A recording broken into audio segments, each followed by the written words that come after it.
It's get off the treadmill, work on your business, not in your business. And so for me, that was the belief that was the most hard to overcome, because for me to transition to working at home and I don't go into work until 2 o'clock, for me to personally feel that was okay, it took a lot. But my gosh, did it change my life and my company when I finally made that jump. What does Mojo mean to you? Welcome to CEO Mojo, where we inspire business leaders to get motivated. In our weekly podcast, we talk about the ideas, stories, and lessons of these successful entrepreneurs and how they overcome the challenges that hold them back from getting in touch with their mojo so that you will get motivated. Our host is Joe Apfelbaum, CEO and co-founder of Ajax Union, a digital marketing agency based in Brooklyn. Joe is a certified Google trainer and was featured on Fox Business News, Bloomberg, and The Wall Street Journal. He's a published author, and his thought leadership appears regularly on Forbes, Business Insider, and Entrepreneur.com. Ladies and gentlemen, Joe Apfelbaum. Welcome to another amazing episode of CEO Mojo. Today I'd like to introduce my friend and fellow CEO, Chip Dodd. Chip is the president and CEO of Support Services of Virginia, which provides intellectual and developmental disability waiver services, support and housing in community-based integrated settings in Virginia. He enjoys adventure racing, boating, camping, skateboarding, and as you'll hear, also rock climbing. He's the president of Southeastern Virginia chapter of Entrepreneurs Organization, and I'm really excited to begin this interview with Chip Dodd. So let's get started. Welcome to another amazing episode of CEO Mojo. Chip, thank you so much for being here with me today. I'm glad to be here. It's always fun to talk with fellow entrepreneurs. So as you know, we speak about the beliefs, the failures, the work ethic, the focus, the fears, relationships, and purpose that entrepreneurs need to have in order to take their game to the next level. Now, I've been speaking to a lot of entrepreneurs, and entrepreneurs have different challenges and different experiences, but they all have one thing in common. They have to constantly work on themselves to grow, to be able to take their game to the next level. And the more they grow themselves, the more they can grow. And the first thing that I speak to entrepreneurs and I ask them about is their self-limiting beliefs. There are certain beliefs that we used to have that we had to overcome in order for us to be able to achieve getting from a six-figure type of person to being a seven-figure type of person and so on. It's in our brain. It's in our mind. Is there a belief that you used to have that you kind of had to question and then completely change, and as a result, you were able to break through? Yes, and there's about 10 of them, but I'll try to keep it short for the sake of the podcast. First, and I think the one that changed my life most profoundly was I've always had a very, very strong work ethic, and I always felt I needed to be there at work. I needed to get there early and leave late and basically lead by example and all that kind of stuff. And what I was doing is I was really limiting my performance and my contribution by being part of the day-to-day. And so you read books like E-Myth and you know, things like that. It's get off the treadmill, work on your business, not in your business. And so for me, that was the belief that was the most hard to overcome, because for me to transition to working at home and don't go into work until 2 o'clock, for me to personally feel that was okay, it took a lot. But my gosh, did it change my life and my company when I finally made that jump. Wow, that's very, very powerful. And there's a lot of entrepreneurs listening to this right now, and they're like, how is he getting into work at 2 p.m. and still making a living? How is he having such a successful business that's doing multiple seven figures and being successful in the top of his industry, and he doesn't show up till 2 p.m.? That's precisely the work that you need to do in order for you to take your business to the next level. That doesn't mean you're not working. That means you're not sitting there doing the same grunt work and operating the business and for the whole business to kind of be relying on you. Yes, and I got to admit, I learned a lot from EO on how to do that, because in using Zoom like we're doing right now, I'm able to have a in-person like conversation with people across the whole state. And so my company has 4 main divisions basically that are each quite a bit of ways apart. 2 of them are 4 hours away from our home office. I've had meetings today where I'm talking to the company horizontally instead of vertically. Like most of the time it's the boss and the person answers to them, and you hope info trickles down. I'm able to go through a conversation with people who are doing scheduling, the staff, and do it across the company in all divisions. So I find it's a lot easier to be accessible to all of my employees and my leaders when I'm not physically present at any one given division, if that makes sense. Yeah, that's another way that it's not that I'm not there and I'm not participating. I'm just participating on my own terms, on my own time frame. Not the way that you used to think that you had to participate in. Wow. Yes. Because absolutely. Everyone else is doing it that way, or because that's what's industry standard, or because that's what you believed was accepted. Powerful. Or the industrial age thinking. I've got to be Yes. at my desk 9 to 5 or whatever, or work my 12 hours and leave. And I can't wait. I can't wait for the schools to catch up and for them to stop, having the standard classroom setting with the standard recess, with the standard, run of the mill. Yeah, exactly. Environments. We're teaching them to be a part of the industrial age. Meanwhile, our work life has changed. People want flexibility. They want to use technology. They want to work when they want, not when you want them to be there. They want to be focused on outcomes and productivity, not their physical presence at a freaking desk. And so I love it. It's very hard to untrain people to work in this type of environment. Yeah. So every entrepreneur that is successful goes through something known as failure. Everybody has failure. No. Some people have... Seriously? Some people have very, very big failures. Some people have smaller failures. Some people are too afraid to even take a risk to get the failure. But to really see the massive success, you really have to have some massive failures. Is there one or two massive failures that you faced that you want to share with us that you've overcome? Yeah, it's probably economically. Although I saw a little bit the housing crisis was coming, I obviously, like most people, didn't realize it was going to be a global economic downturn to the extent it was. And although I work with people with disabilities, both intellectual and developmental, out in the community, so I have a lot of. We also have a real estate wing that basically modifies homes for these individuals that may need a higher level of accessibility.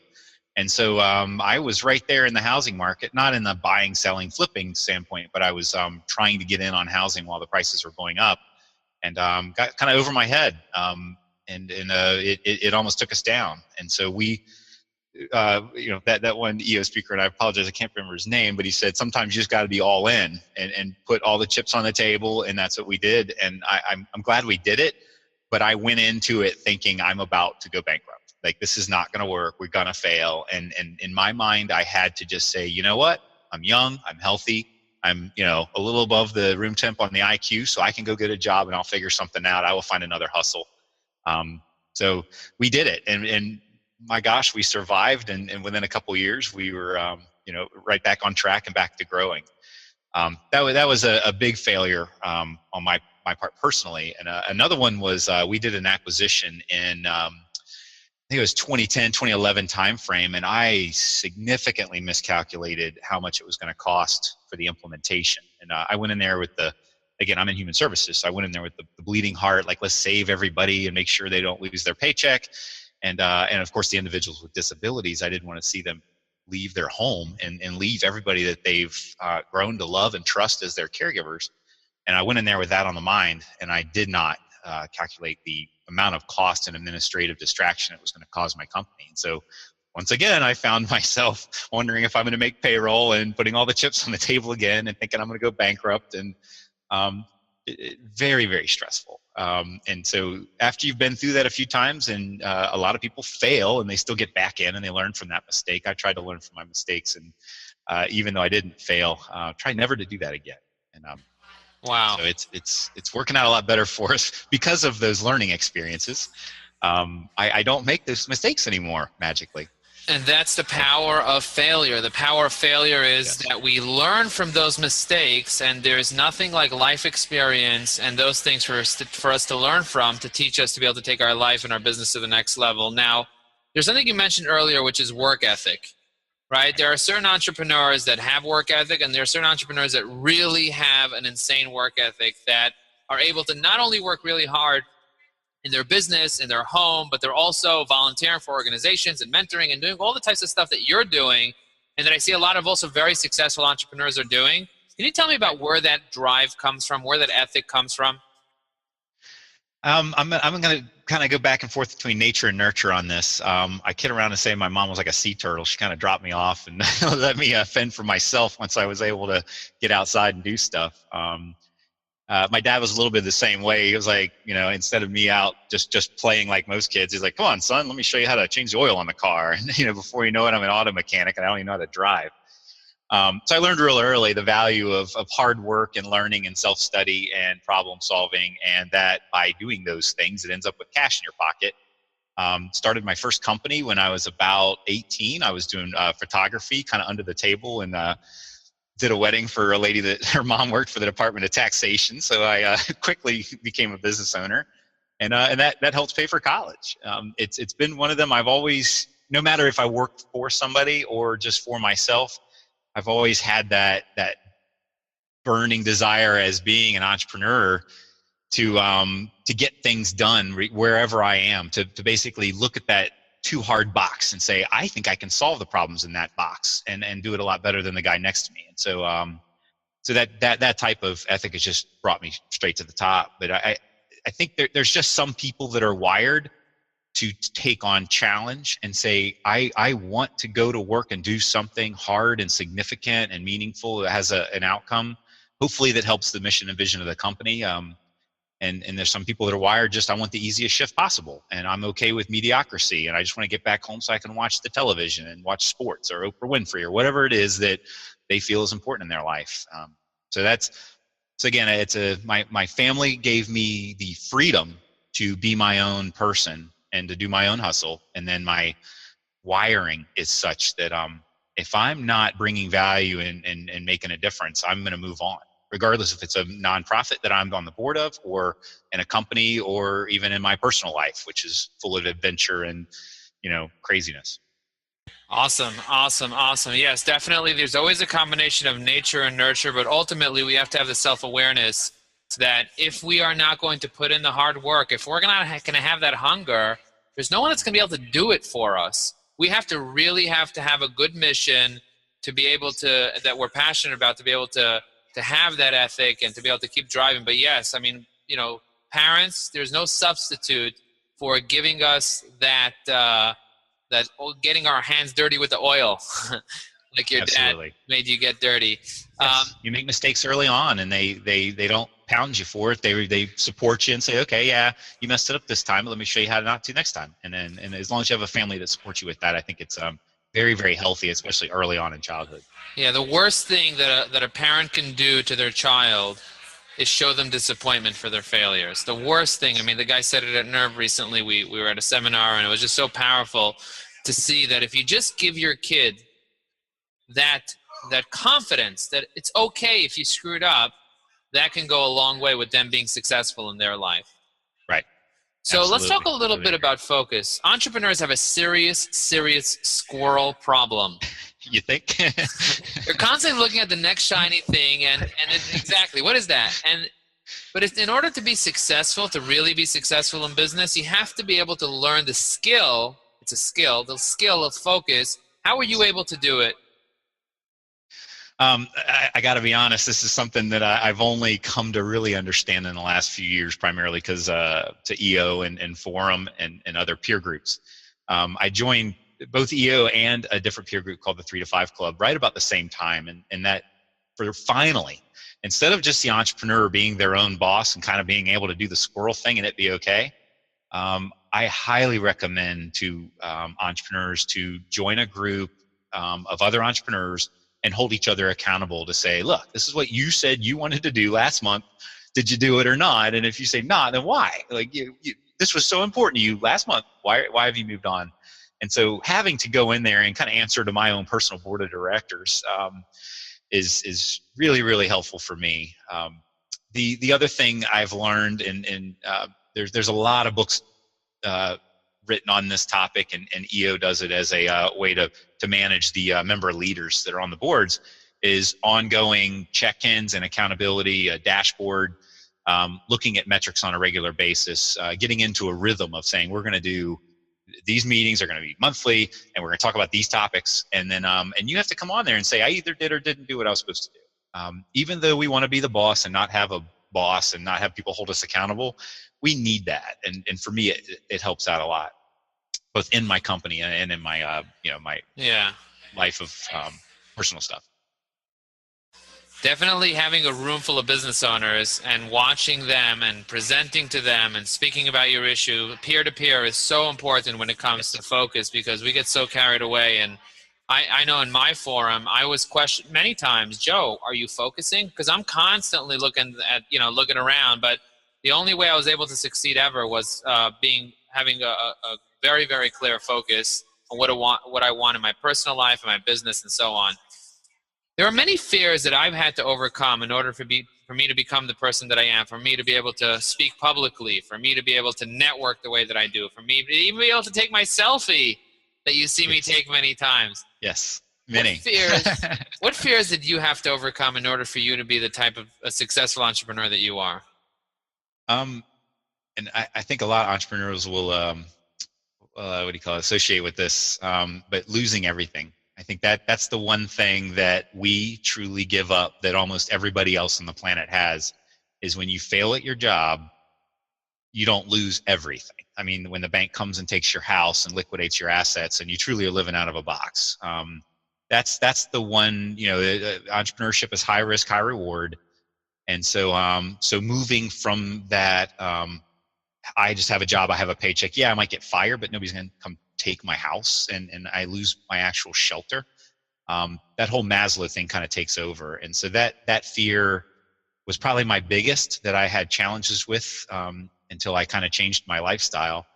Not necessarily because I wanted to, but I did get divorced. And I also moved into a much smaller home, got rid of stuff, because a lot of times you get kind of married to your stuff as well. And so my lifestyle is such that I honestly could go back to bartending and nothing really would change. And for me, to be in a company my size with these employees that are counting on me, and I'm most of my reimbursement comes from Medicaid, and which can go up or down depending on the economy and the taxpayers and different politicians. I have to be, if I'm going to stay in the lead of this company, I have to be knowledgeable that it's going to happen, maybe, and prepared to fail and start from scratch. And I know many entrepreneurs have done it. I don't want to do it. But the big house, the wife, the 5 cars, the 5 kids, and the private school and all of that, I think I would go get a regular job. I don't think I could take on the risk if I had those kind of personal ties that I was there to, that they were relying on me. Powerful fear that a lot of entrepreneurs resonate with, the fear of losing it all. I know we're constantly trying to get financial security, but the more that we up the ante, the more that we up the game, the harder it becomes. And so I love what you said about getting rid of your stuff, like you get married to your stuff. I recently, someone helped me be able to get rid of a lot of the stuff I've been keeping for the past decade and a half.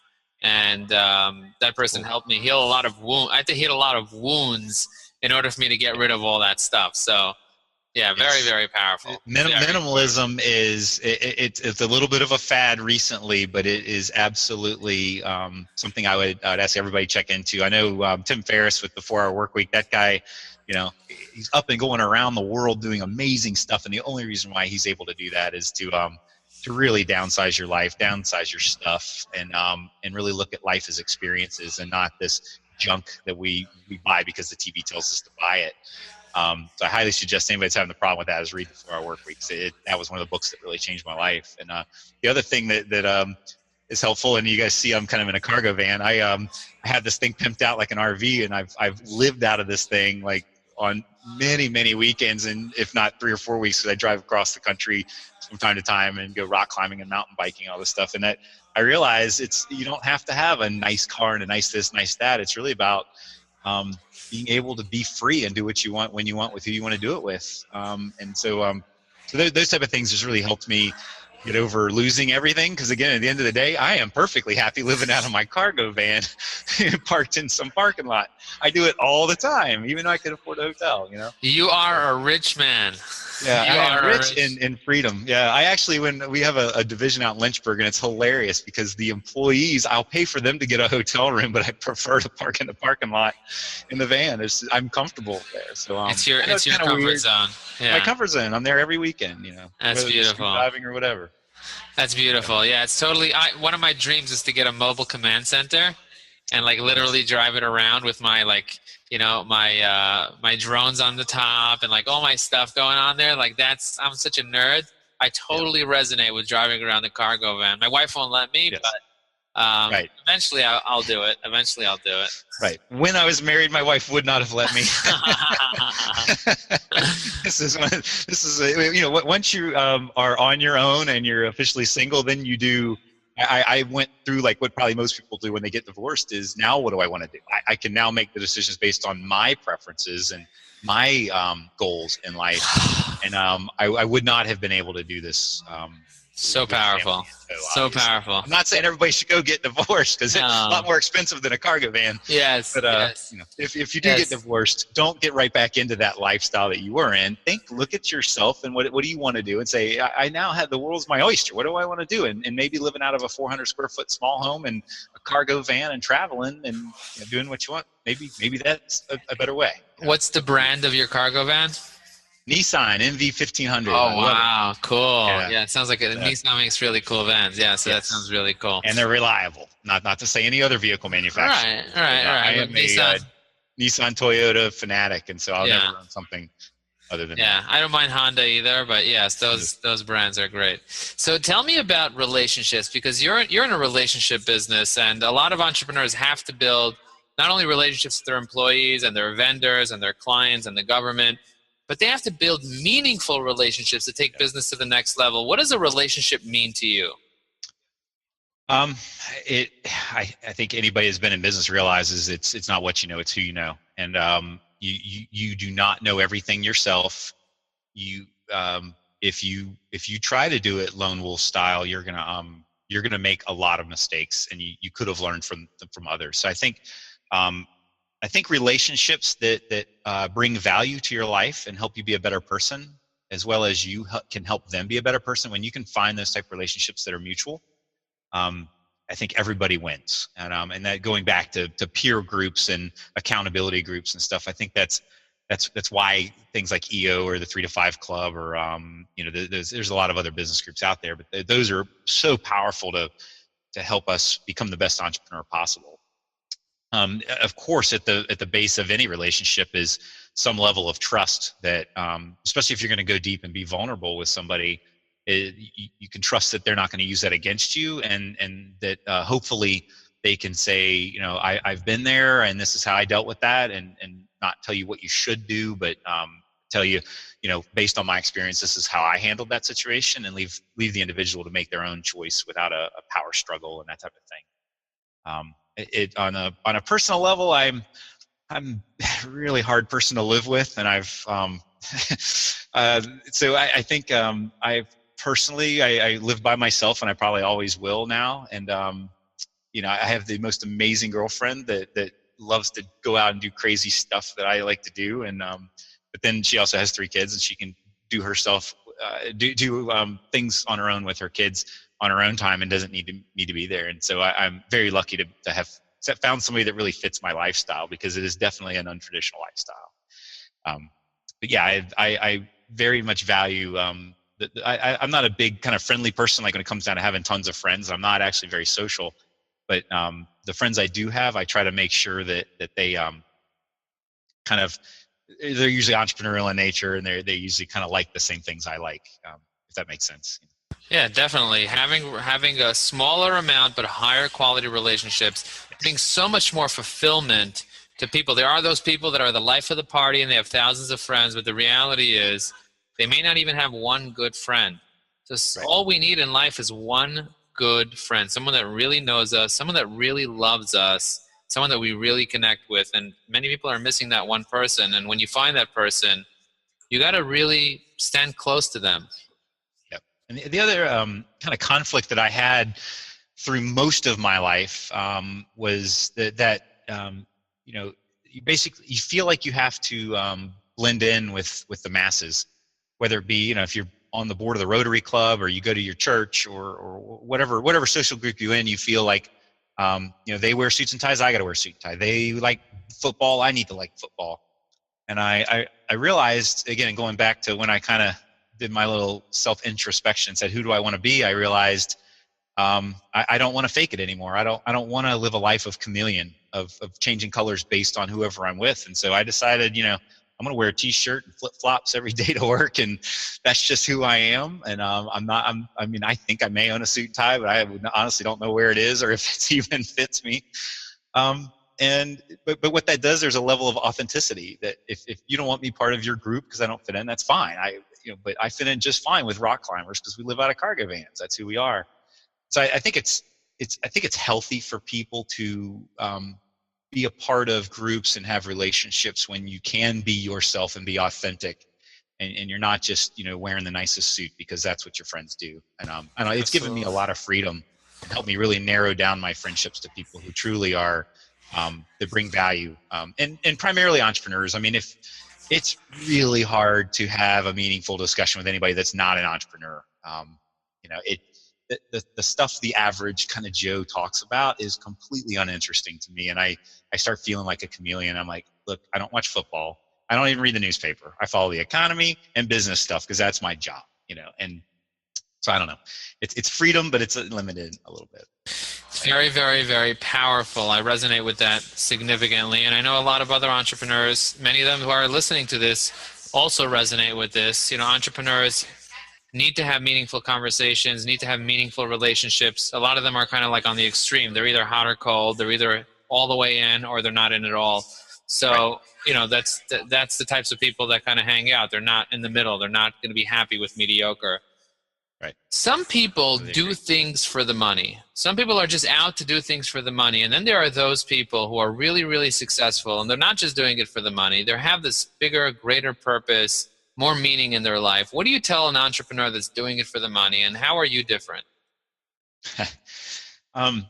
Believe it or not, I think there's a common misconception that a lot of entrepreneurs in it for the money. And the more and more people I get to know that are entrepreneurs, the more and more I realize that's definitely not the default. I do feel kind of sorry for people who are chasing the money because, a big pile of money, it's just a tool to do something with. And it's kind of like having a whole pile of screwdrivers. I mean, you got to have a lot of screwing to do if you need that much screwdriver. So it's like, I'm more interested as a person in, sorry, that was probably a bad pun. I see you like laughing on the other end. Sorry about that. I should have thought about that before I said it. But at the end of the day, it's okay. So what? You made money. Now, what purpose are you going to do with that money?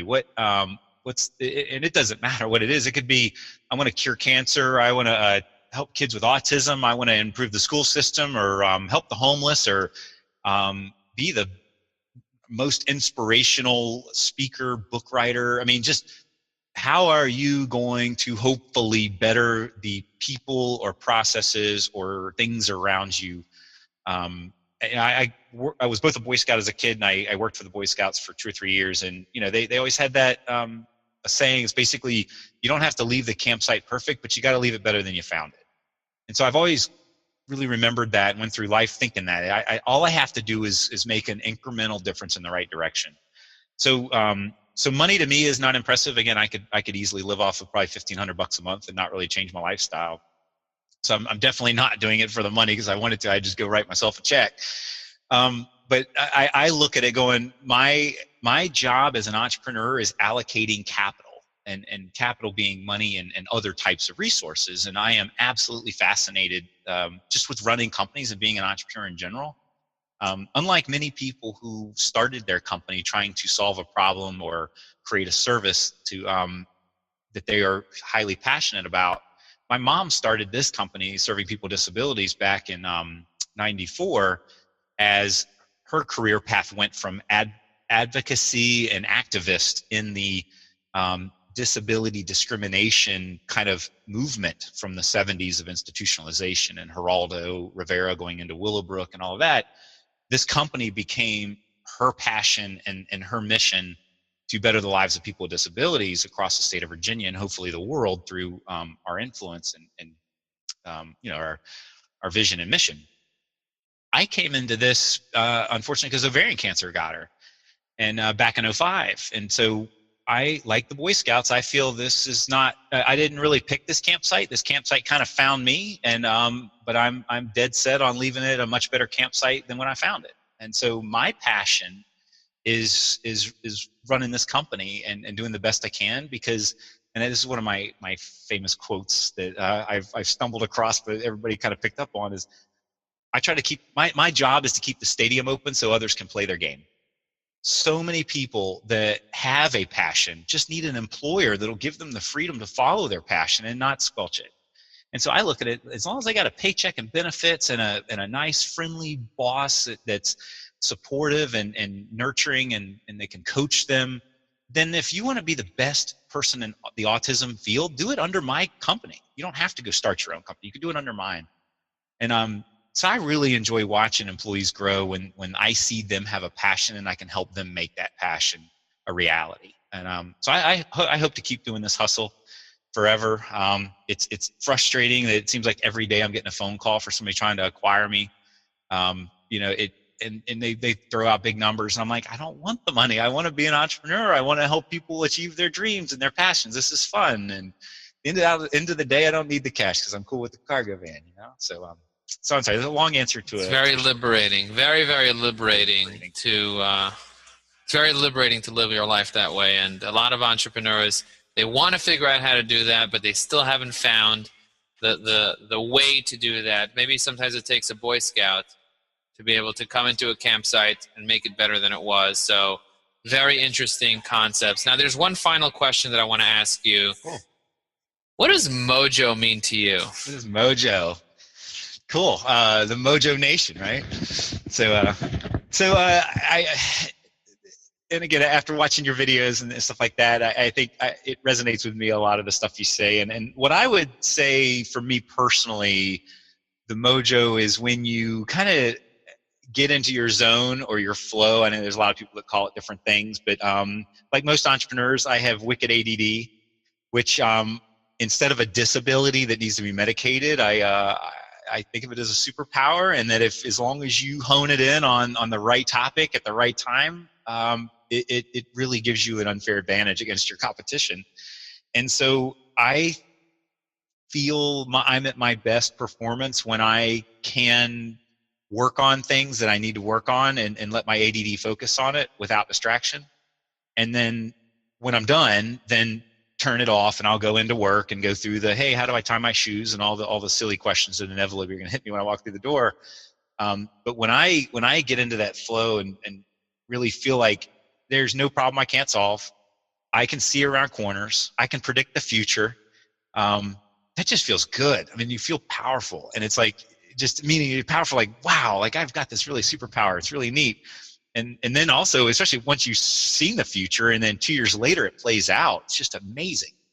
Wow. So I guess that's my Mojo, man. When I get in that zone and I'm just like, the world is crystal clear. Yeah. I love it. That clarity, that motivation. Clarity. Yes. It's like you can solve any problem. You can win, you can beat this, you will overcome, you will not fail, because you can just do everything. And again, I don't know if it's caffeine or what it is, but man, when I get into that zone, I love it. Wow. So Mojo Nation, you heard it here on CEOmojo.com. Remember, stay motivated. Stay motivated. Thank you for coming and doing this. Really appreciate it. Yeah, thanks, Jay. This is a lot of fun. You've been listening to another episode of CEO Mojo, your source for amazing motivation. For more episodes that will get you motivated, go to www.ceomojo.com. Be sure to like us on Facebook, follow us on Twitter, and subscribe to our podcast on iTunes or SoundCloud.